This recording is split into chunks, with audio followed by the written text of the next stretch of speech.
बहुत धन्यवाद, बहुत बहुत शुक्रिया। हमारे अरविंद केजरीवाल साहब जो देश के सबसे लोकप्रिय नेता बन चुके हैं और आम आदमी पार्टी के सुप्रीमो हैं, दिल्ली के आपके चुने हुए मुख्यमंत्री हैं, उनके साथ जो हुआ सबने पूरे देश ने देखा।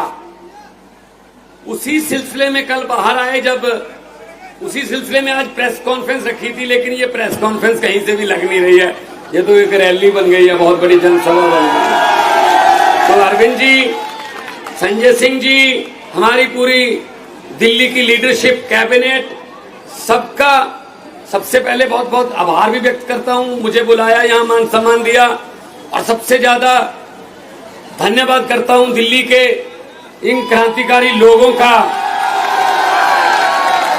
जो संकट की घड़ी में आम आदमी पार्टी के साथ चट्टान की तरह डटे रहे। सबका धन्यवाद।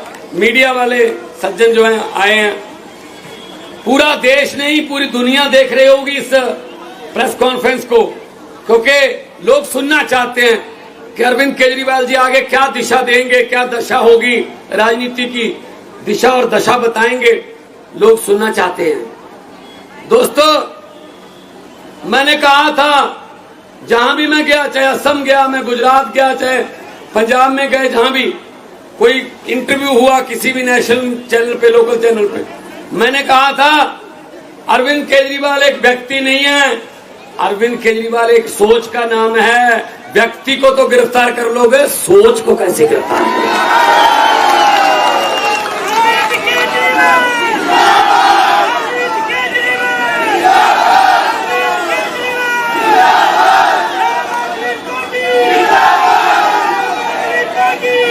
बिल्कुल बिल्कुल, आपको प्रॉपर मौका मिलेगा भड़ास निकालने का, पूरा मौका देंगे। वो देखो कितना अच्छा नारा लिखा हुआ है, बीजेपी का बुरा हाल, बाहर आ गए केजरीवाल। आपका यूथ विंग है, उन्होंने लिखा है। सो दोस्तों, तानाशाही का एक ही काल, केजरीवाल केजरीवाल। जो तानाशाही देश में फैल रही थी, अब मैं उसके साथ फी लगाऊंगा, क्योंकि पहले 3 राउंड में, आपको खुशखबरी बता देता हूं, पहले 3 राउंड में मोदी जी को पता चल गया कि अब की बार 400 पार नहीं, बेड़ा पार भी नहीं। 400 पार तो दूर की बात है, बेड़ा पार नहीं हो रहा। इसीलिए भाषण की टोन बदल ली।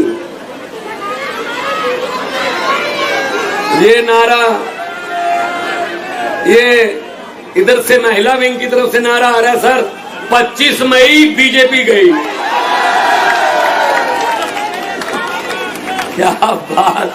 अब ये टाइम तुम्हारा है, हम तो हर रोज बोलते रहते हैं, कोई बात नहीं। ये आपके दिल की भड़ास है असल में, जो आपने पीड़ा सही, जो आपके मन में रोष था कि अरविंद केजरीवाल को ऐसे, ये तो जो हमारा विरोधी भी है ना, उसने भी कहा यार जो मर्जी है, ये गलत कर रहे हैं, ये गलत हो रहा है।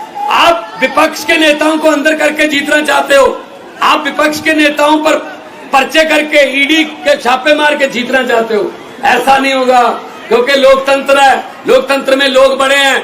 जब भी किसी नेता ने ये भ्रम पाला कि मैं लोगों से बड़ा हूं, तभी लोगों ने उसका भ्रम निकाला, क्योंकि लोकतंत्र में लोग जब चाहे आदमी अर्श पर, लोग जब चाहे आदमी फर्श पर।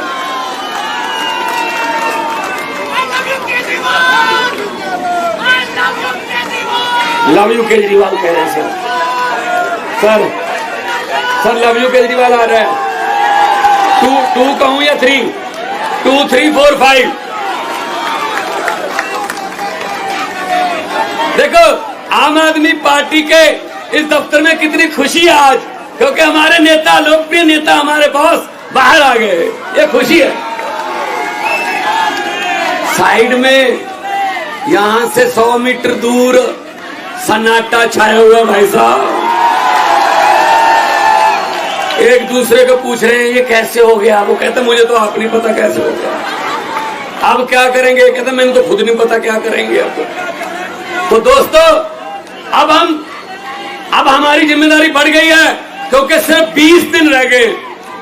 दिल्ली में तो 25 को है, पंजाब में 1 को चुनाव है, 30 तारीख तक चुनाव जो है कर सकते, 20 दिन है। अब हमें जहां 12 घंटे काम करते थे, हमें 18 घंटे काम करना है। और इस देश में मेरे 32 दांत हैं। मेरी बात बहुत बार कही हुई सच हो जाती है। मैंने परसों एक फंक्शन में, जलंधर के पास शाहकोट कस्बा है, वहां कहा था कि लाइट माथे लग रही है, 32 दांत हैं।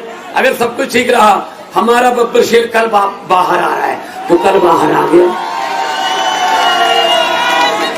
और मैं एक और बात बतानी चाहता हूं, 32 दांत है भाई साहब। 4 जून को तैयारी कर लीजिए। 4 जून को सेंटर में आम आदमी पार्टी के बिना सरकार नहीं बन पाएगी, हमारी सरकार बनेगी।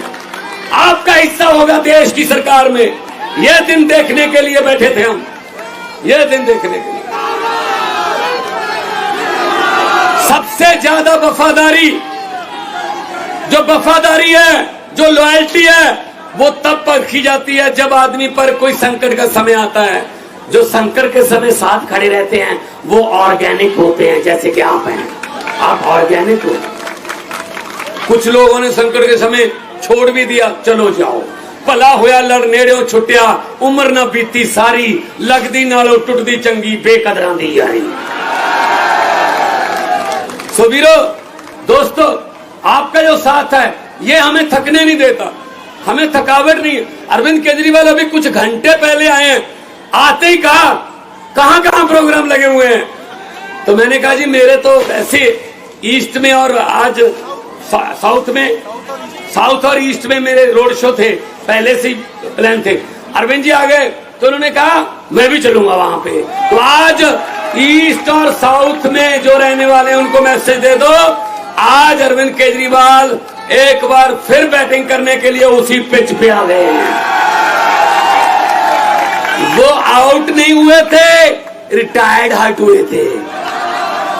थोड़ी देर के लिए उनको बैटिंग से थोड़ा दूर कर दिया था, लेकिन बल्ला भी वही है, पिच भी वही है, और सबसे बड़ी बात यह है छक्के और चौके भी वही हैं, ग्राउंड भी वही है। वहां साउथ और ईस्ट में आते ही काम पे लग गए। ऐसा नेता देखा कोई? नहीं तो जेल से आके 10-10 दिन तो मिलते ही नहीं है कि जी मैं जेल से आया हूं, पता नहीं क्या कहते। नहीं, छोड़ो जेल, मुझे मेरे लोग मिलाओ, मैं अपने लोगों से आंखों से आंखें डालकर उनकी बात करना चाहिए। ऐसा नेता होना चाहिए।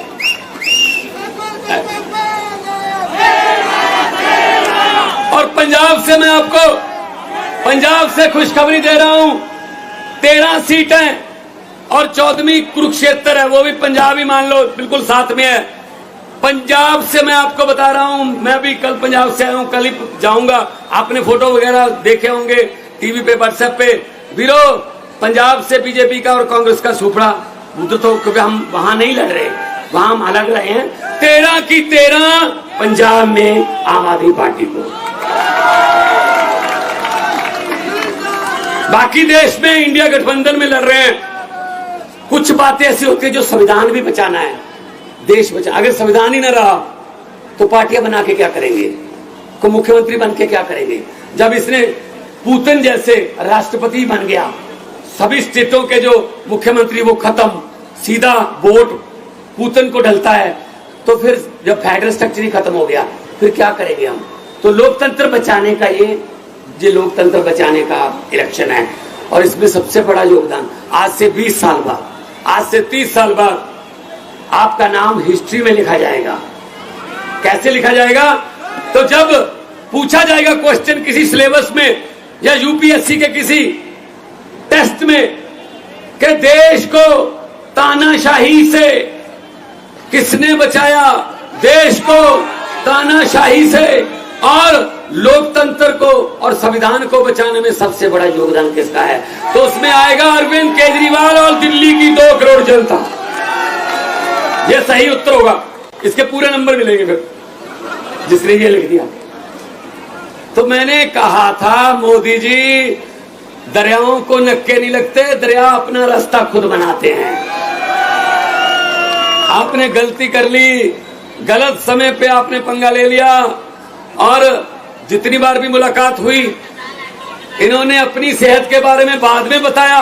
पहले ये पूछा दिल्ली वालों का क्या हाल है, पहले ये पूछा कोई ऐसा ऑर्डर तो नहीं कर दिया जिससे दिल्ली के लोगों को भी दिक्कत होती हो, पंजाब में कैसा चल रहा है, गेहूं की पैदावार कैसी है, मंडियों से गेहूं उठा लिया, सब कुछ। इनको लोगों की चिंता ज्यादा रहती थी। जेल के ताले टूट गए, जेल के ताले टूट गए। अरे भाई साहब, भाई साहब, ऐसे किसी सोच को आप पिंजरे में कैद नहीं कर सकते। तो आज बुरा हाल है। आज उधर भाई साहब सन्नाटे छाए हुए हैं भाषण की। एक मिनट बाद में कर, मैं जज्बात समझता हूं। भाषण की टोन बदल गई। अरे 10 साल राज आम आदमी पार्टी 8 साल के कामों पर वोट मांग रही है। मैं पंजाब में सिर्फ 2 साल के कामों पर वोट मांग रहा हूं, सिर्फ 2 साल। 43,000 नौकरियां, 90% घरों को बिजली का बिल फ्री, और साथ में पानी, नहरी पानी और बिजली और गेहूं और फसलों का उठाना, मंडियों से किसान को कोई परेशानी नहीं है, राशन घर घर पे, और करोड़ रुपया सम्मान शहीदों के जो परिवार है उनका मान सम्मान जो शहीद हो गया। अगर मैं अपने, और 16 टोल प्लाजे बंद कर दिए, 58,77,000 पर डे पंजाबियों का बच रहा है जी। 58,77,000। एक थर्मल प्लांट खरीद लिया, प्राइवेट थर्मल प्लांट सरकार ने खरीदा है, मोदी ने सब कुछ बेचा है, हमने खरीदा है। तो हम लोग नाम की राजनीति नहीं करते, हम काम की राजनीति करते हैं। हम अपने काम पे वोट मांग रहे हैं, लेकिन शर्म की बात है 10 साल बाद भी ऑलमोस्ट विदाउट विपक्ष में अगर कोई बोलता था संजय सिंह जैसा, उठा के बाहर फेंक दो और बिल पास करो। हाँ वाले हाँ कहे, ना वाले ना कहे, हाँ वाले को जीतू जो चलो, ऐसे काम किया। फिर भी 10 साल बाद अगर प्रधानमंत्री को मंगलसूत्र के नाम पे वोट मांगने पड़े, ये शर्म की बात है, शर्म की बात। कोई काम गिना दो, कोई काम किया, कोई नौकरी दी, कोई अस्पताल बनाया, कोई स्कूल बनाया, नहीं, ये काम ही नहीं। हिंदी में 1.5 लाख लफ्ज हैं, अक्षर हिंदी के। भाषाएं इधर उधर से अडॉप्ट भी करती हैं, तो कर करा के 6.5 लाख है हिंदी के पास। हिंदी भाषा में 6.5 लाख के आसपास अक्षर हैं, लेकिन शब्द बोलते हैं, हाँ शब्द बोलते हैं। तो 6.5 लाख है हिंदी के पास शब्द, लेकिन प्रधानमंत्री के पास 10-12 हैं बस। वो वही बोलता है, वो भी इलेक्शन के समय, क्या हिंदुस्तान, पाकिस्तान, मुसलमान, कब्रिस्तान, शमशान, मंगलसूत्र, गाय, भैंस, बकरी, बस खत्म। ना कोई शिक्षा, ना बेरोजगारी, ना महंगाई, ना गरीबी, ना इंफ्रास्ट्रक्चर, ना विकास, ये लफ्ज उनकी डिक्शनरी में नहीं है। तो इस बार डिक्शनरी बदल दो। जिनकी डिक्शनरी में शिक्षा है, जिनकी डिक्शनरी में इलाज है, जिनकी डिक्शनरी में बिजली फ्री है, जिनकी डिक्शनरी में इंफ्रास्ट्रक्चर है, जिनकी डिक्शनरी में विकास है, उनके साथ उनका साथ दो।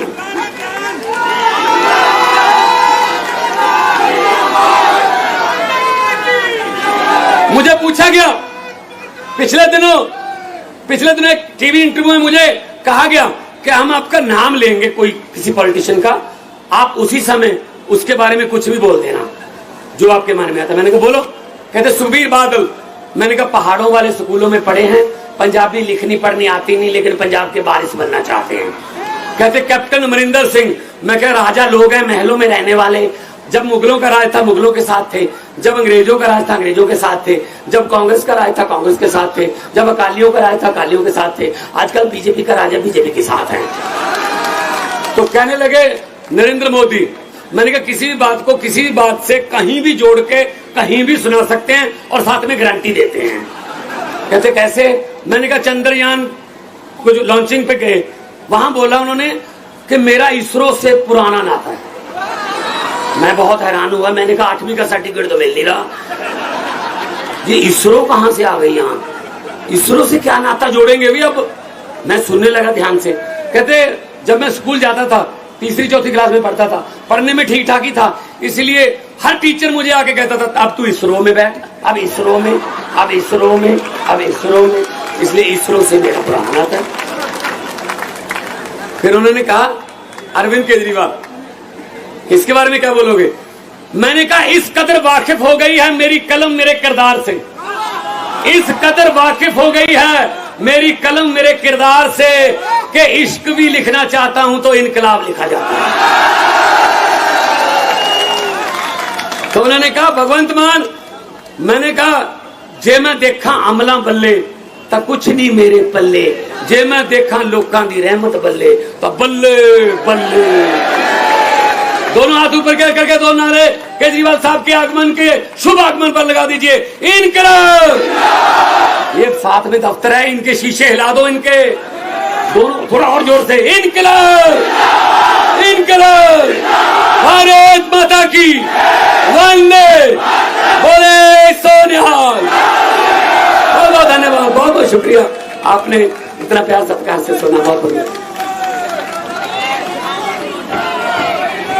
बहुत बहुत धन्यवाद मान साहब। अब बिना विलंब के मैं उस शख्स को बुलाना चाहूंगा जिसने जब भी राजनीति में एंट्री करी है तो बड़ा भूचाल आया इस देश की राजनीति में। पहली बार जब एंट्री किया तो दिल्ली में और पंजाब में ईमानदार राजनीति का जन्म हुआ। आज जब वो खड़े होने वाले, एक बार फिर एंट्री करने वाले, तो दिल्ली पंजाब से बढ़कर पूरे देश में एक ईमानदार राजनीति का जन्म होने वाला है। बिना विलंब किए मैं आग्रह करूंगा श्री अरविंद केजरीवाल।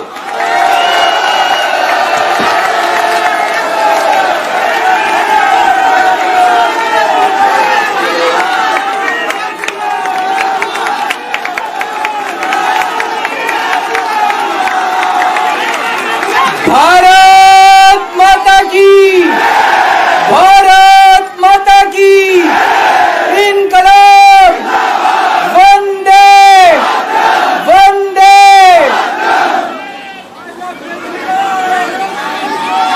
आप सब लोगों का तहे दिल से बहुत बहुत शुक्रिया।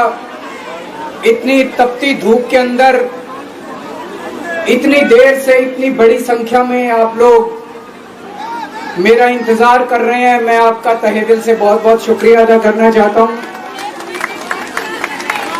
जितने लोग इस वक्त टीवी में देख रहे हैं उन सब दर्शकों का भी मैं तहे दिल से शुक्रिया अदा करना चाहता हूं। सबको मेरा नमस्कार, सबको मेरा प्रणाम। दोस्तों, सीधा जेल से मैं आप लोगों के बीच में आ रहा हूं। आपके बीच में आके बहुत अच्छा लग रहा है। 50 दिन के बाद अभी मैं, मेरी पत्नी भगवंत मान साहब, हम लोग कनॉट प्लेस में हनुमान मंदिर में गए थे। हनुमान जी का आशीर्वाद लिया, उनके दर्शन किए। फिर शिव जी के मंदिर गए, शनि जी महाराज के पास गए, उनका सबका आशीर्वाद लिया। बजरंग बली की खूब कृपा है हमारे ऊपर, हमारी पार्टी के ऊपर, देशवासियों के ऊपर। उन्हीं की कृपा से आज अचानक मैं आप लोगों के बीच में हूं। नहीं तो किसी को उम्मीद नहीं थी कि चुनाव के बीच में मैं जेल से बाहर आ जाऊंगा, लेकिन ऊपर बजरंग बली की कृपा है, हनुमान जी की कृपा है हम लोगों के ऊपर, और चमत्कार हुआ और आज मैं आप लोगों के बीच में हूं। दोस्तों, हमारी आम आदमी पार्टी एक छोटी सी पार्टी है, 2 राज्यों के अंदर है, अभी 10 साल पुरानी पार्टी है। हमारी पार्टी को कुचलने में, खत्म करने में प्रधानमंत्री जी ने कोई कसर नहीं छोड़ी। एक साथ हमारी पार्टी के 4 टॉप के नेता जेल भेज दिए एक साथ। अरविंद केजरीवाल, मनीष सिसोदिया, संजय सिंह, सत्येंद्र जैन। बड़ी बड़ी पार्टियों के अगर 4 टॉप के नेता जेल चले जाएं, पार्टी खत्म हो जाती है।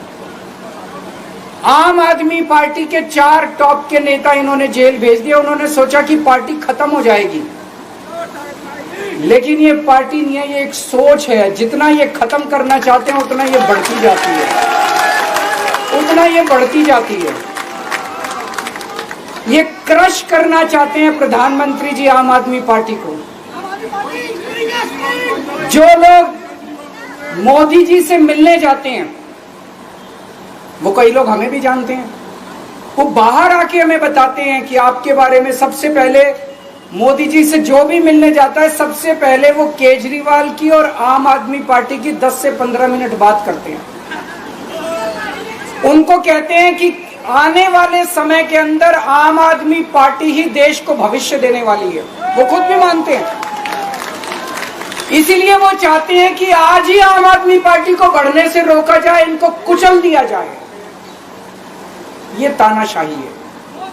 अगर उनको लगता है कि आम आदमी पार्टी आने वाले समय में बीजेपी को चैलेंज देने वाली है, आप अच्छे काम करो, आप देश को भविष्य दो। आज आपकी सरकार है केंद्र के अंदर, आप देश के लिए काम करोगे, आम आदमी पार्टी को कोई पूछेगा ही नहीं। लेकिन आप कुछ काम नहीं करो और आम आदमी पार्टी को कुचल दो, ये जनतंत्र नहीं है, ये इस देश की जनता पसंद नहीं करती। इन्होंने आम आदमी पार्टी को कुचलने में कोई कसर नहीं छोड़ी। छोटे से लोग हैं हम लोग, छोटी सी पार्टी है। 75 साल के अंदर इस कदर किसी पार्टी को और उसके नेताओं को प्रताड़ित नहीं किया गया जिस तरह से प्रधानमंत्री मोदी जी ने आम आदमी पार्टी को प्रताड़ित करने की कोशिश की है। मेरे को इन्होंने जेल भेज दिया। प्रधानमंत्री जी कह रहे हैं मैं भ्रष्टाचार से लड़ रहा हूं। देश के सबसे बड़े चोर, उचक्के और डकैतों को उन्होंने अपनी पार्टी में शामिल कर लिया। जिन लोगों को 10 दिन पहले मोदी जी कहते थे 70,000 करोड़ का इसने घोटाला कर दिया, थोड़े दिन के बाद उसी आदमी को अपनी पार्टी में शामिल करके किसी को डिप्टी सीएम बना देते हैं, किसी को मंत्री बना देते हैं और उनके सारे ईडी और सीबीआई के मामले खत्म कर देते हैं और कहते हैं मैं भ्रष्टाचार से लड़ रहा हूं। मैं मोदी जी को कहना चाहता हूं, भ्रष्टाचार से अगर लड़ाई लड़नी है तो केजरीवाल से सीखो। प्रधानमंत्री जी, भ्रष्टाचार के खिलाफ लड़ाई केजरीवाल ने लड़ी है। 2015 में जब दिल्ली में हमारी सरकार बनी थी, हमारे एक मंत्री का एक ऑडियो मेरे पास किसी ने व्हाट्सएप कर दिया। उस ऑडियो में मेरा मंत्री किसी दुकान वाले से 5 लाख रुपए मांग रहा था। किसी मीडिया वाले को नहीं पता था, विपक्ष को नहीं पता था। आप लोगों को याद होगा, मैंने अपने खुद मंत्री को सीबीआई के हवाले कर दिया, जेल भेज दिया था अपने मंत्री को। ये होती है भ्रष्टाचार के खिलाफ लड़ाई। पंजाब के अंदर मेरा एक मंत्री भ्रष्टाचार में, मेरे को पता चला कि वो पैसे मांग रहा है। वहां पे मान साहब ने उसको, किसी को भी, विपक्ष को नहीं पता था, मीडिया को नहीं पता था, हमने अपने मंत्री को उठा के जेल में भेज दिया। तुम देश के सारे चोर उचक्के डकैतों को अपनी पार्टी में शामिल कर लो और केजरीवाल को जेल भेज दो और कहो मैं भ्रष्टाचार के खिलाफ लड़ रहा हूं। तो आप भ्रष्टाचार के खिलाफ नहीं लड़ रहे प्रधानमंत्री जी। आप देशवासियों को बेवकूफ मत समझो। देश बच्चे बच्चे की जुबान के ऊपर हो रहा है कि सारे चोर चक्कों को अपनी पार्टी में शामिल करके और ईडी और सीबीआई के सारे केस उनके रफा दफा कर दे। केजरीवाल को क्यों गिरफ्तार किया? केजरीवाल को गिरफ्तार करके उन्होंने एक मैसेज दिया है सारे देश को कि अगर मैं केजरीवाल को गिरफ्तार कर सकता हूं तो किसी को भी गिरफ्तार कर सकता हूं। कोई केस नहीं होगा, कोई मामला नहीं होगा, तब भी मैं तुमको गिरफ्तार कर सकता हूं। एक बेहद खतरनाक मिशन चालू किया हुआ है प्रधानमंत्री जी ने, बहुत ही खतरनाक। देशवासियों को यह समझने की, अब जब मैं बोलने जा रहा हूं, समझने की जरूरत है। उस मिशन का नाम है वन नेशन वन लीडर। देश के सारे नेताओं को खत्म करना चाहते हैं मोदी जी और इसको 2 स्तर के ऊपर इस मिशन को चला रहे हैं। जितने विपक्ष के नेता हैं उनको जेल भेजेंगे और जितने बीजेपी के नेता हैं उनको सबको निपटा देंगे, उनकी राजनीति खत्म करते जाएंगे, उनको सबको निपटाते जाएंगे। विपक्ष के अंदर आज इन्होंने मनीष सिसोदिया को जेल भेज दिया, संजय सिंह को जेल भेज दिया, सत्येंद्र जैन को जेल भेज दिया, केजरीवाल को जेल भेज दिया, हेमंत सोरेन को जेल भेज दिया, ममता दीदी के कई मंत्रियों को जेल भेज दिया, स्टालिन के कई मंत्रियों को जेल भेज दिया, केरला के सीएम के पीछे पड़े हैं।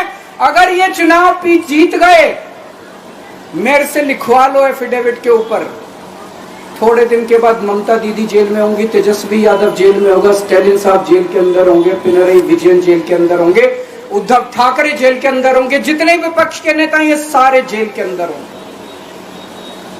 अगर ये चुनाव जीत गए, इन्होंने बीजेपी का एक नेता नहीं छोड़ा, आडवाणी जी की राजनीति खत्म कर दी इन्होंने, मुरली मनोहर जोशी की राजनीति खत्म कर दी, सुमित्रा महाजन की, शिवराज सिंह चौहान जिसने मध्य प्रदेश का चुनाव जीत के दिया इन लोगों ने, शिवराज सिंह चौहान ने उसको मुख्यमंत्री नहीं बनाया, उसकी राजनीति खत्म कर दी। वसुंधरा राजे की राजनीति खत्म कर दी इन्होंने, खट्टर साहब की राजनीति खत्म कर दी, डॉक्टर रमन सिंह की राजनीति खत्म कर दी। अब अगला किसका नंबर है? योगी आदित्यनाथ। अगर ये चुनाव जीत गए, मेरे से लिखवा लो, 2 महीने के अंदर उत्तर प्रदेश का मुख्यमंत्री बदल देंगे। योगी आदित्यनाथ की राजनीति खत्म करेंगे, उनको भी निपटा देंगे। यही तानाशाही है दोस्तों। 1 नेशन 1 लीडर ये चाहते हैं, एक ही तानाशाह इस देश के अंदर बचेगा, एक ही तानाशाह इस देश के अंदर बचेगा। हमारा देश बहुत महान है, 4000 5000 साल पुराना हमारा देश है। इसके पहले पिछले 4000 साल में कई मौके आए जब इस देश के ऊपर तानाशाहों ने कब्जा करने की कोशिश की, लेकिन हमारे देश के लोगों ने उन तानाशाहों का तख्ता उखाड़ के फेंक दिया। जब जब हमारे देश में ऐसा मौका आया कि तानाशाह ने हमारे देश के ऊपर कब्जा करने की कोशिश की, इस देश की जनता ने उसका तख्ता उखाड़ के फेंक दिया। आज एक तानाशाह इस देश से जनतंत्र खत्म करना चाहता है, आज एक तानाशाह इस देश से लोकशाही खत्म करना चाहता है। मैं पूरे तन मन धन से लड़ रहा हूं, संघर्ष कर रहा हूं उस तानाशाह के खिलाफ। 140 करोड़ लोगों का साथ चाहता हूं मैं। मेरे अकेले के करने से नहीं होगा। 140 आज मैं आप लोगों से भीख मांगने के लिए आया हूं, 140 करोड़ लोगों से, 140 करोड़ लोगों से भीख मांगने के लिए आया हूं। मेरे देश को बचा लो, मेरे भारतवर्ष को बचा लो, मेरा भारत बहुत महान है। इस तानाशाही से बचा लो मेरे दोस्त, मेरे देश को।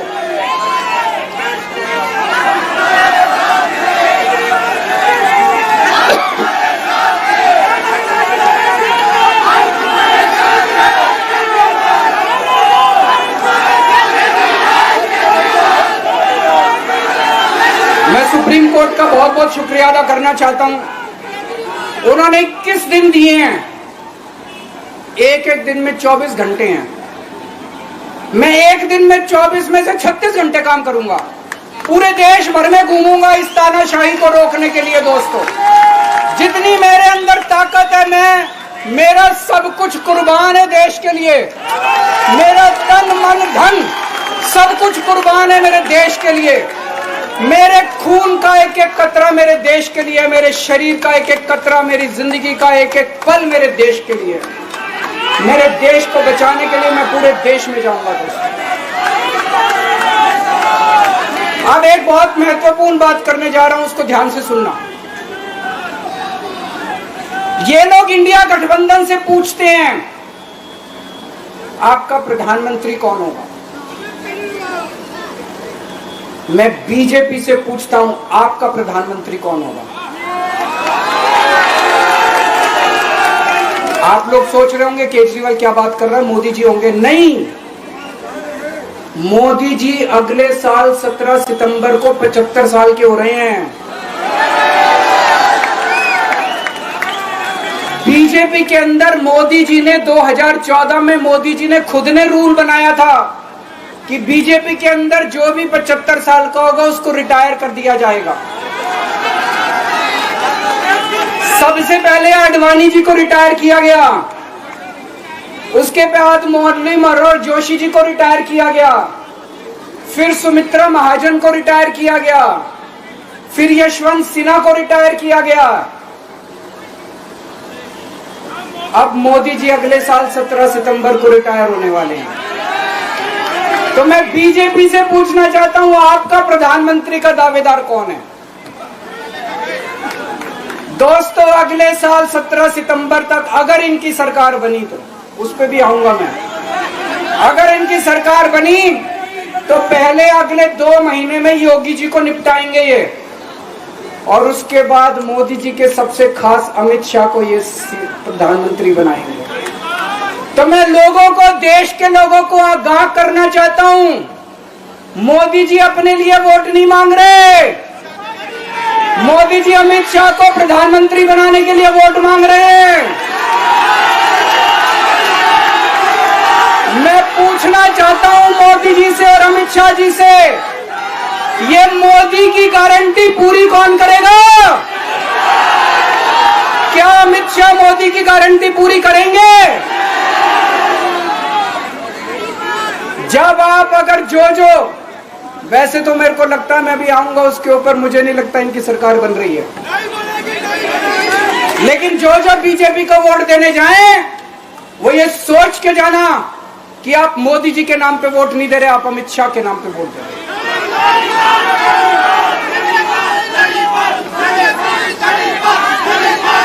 अब एक खुशखबरी है आप लोगों के लिए, अब एक खुशखबरी है, सबको बता देना, जो मैंने बातें कही है बड़ी सोच समझ के कही है, वहां बैठ के यही सोच रहा था 50 दिन से।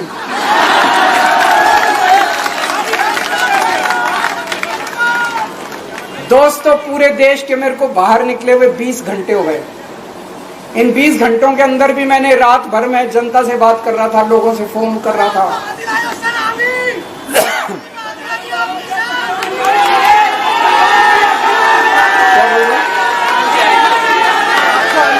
रात को आंधी आई थी,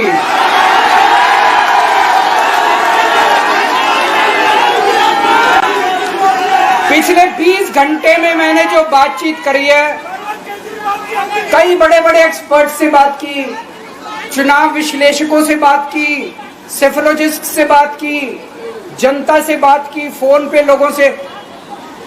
मेरा अपना आकलन है कि 4 जून के बाद इनकी सरकार नहीं बन रही, मोदी सरकार नहीं बन रही।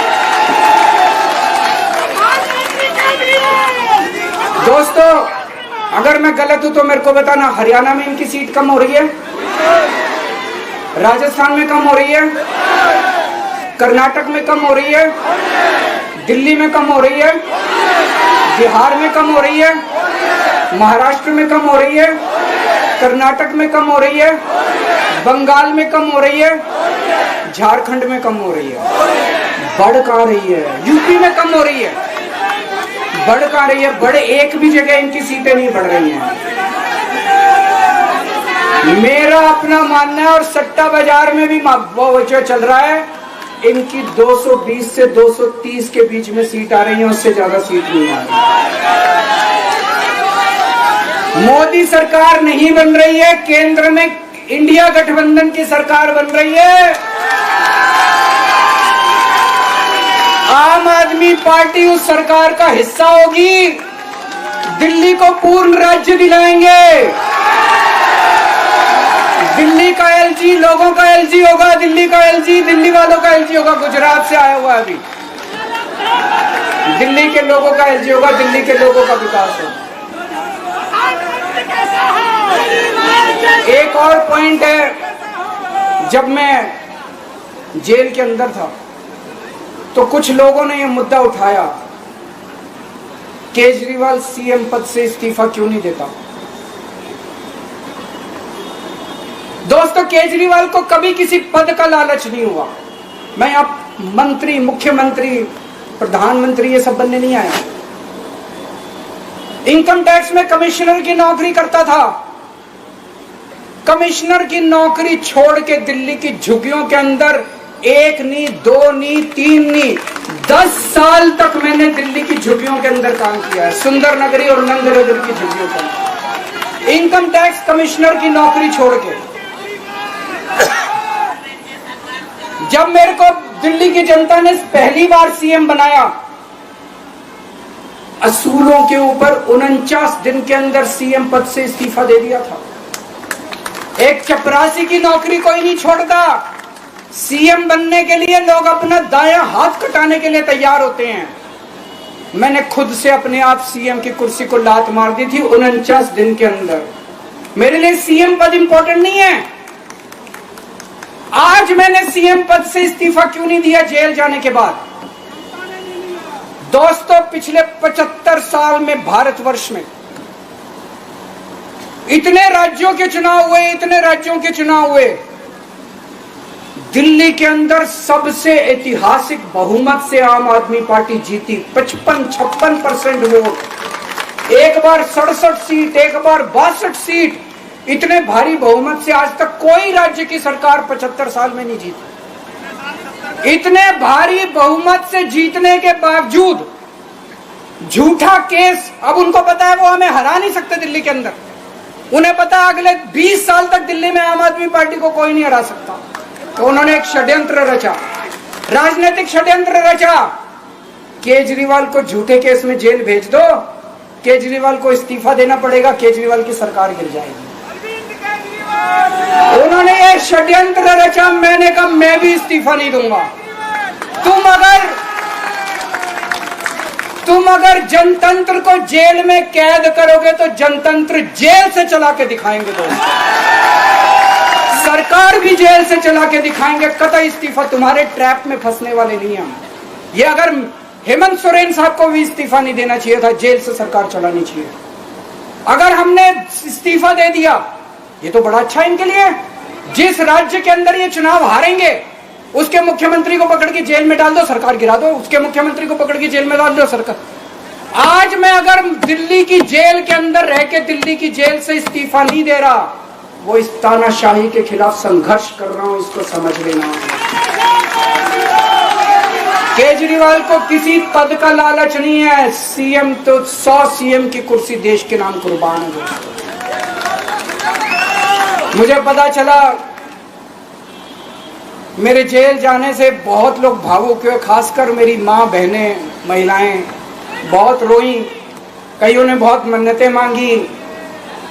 मैं सबका बहुत बहुत शुक्रिया अदा करना चाहता हूं जिन लोगों ने अपनी दुआएं, करोड़ों लोगों ने अपनी दुआएं भेजी हैं। पूरी दुनिया भर से करोड़ों लोगों ने दुआएं भेजी। उन्हीं के आशीर्वाद का कमाल है कि आज मैं आप लोगों के बीच में हूं। आप लोग सब लोग सुखी रहें, देश खूब तरक्की करे, फले फूले, आप सब लोग खूब खुश रहें, ऐसी मेरी प्रभु से इच्छा है। भारत माता की।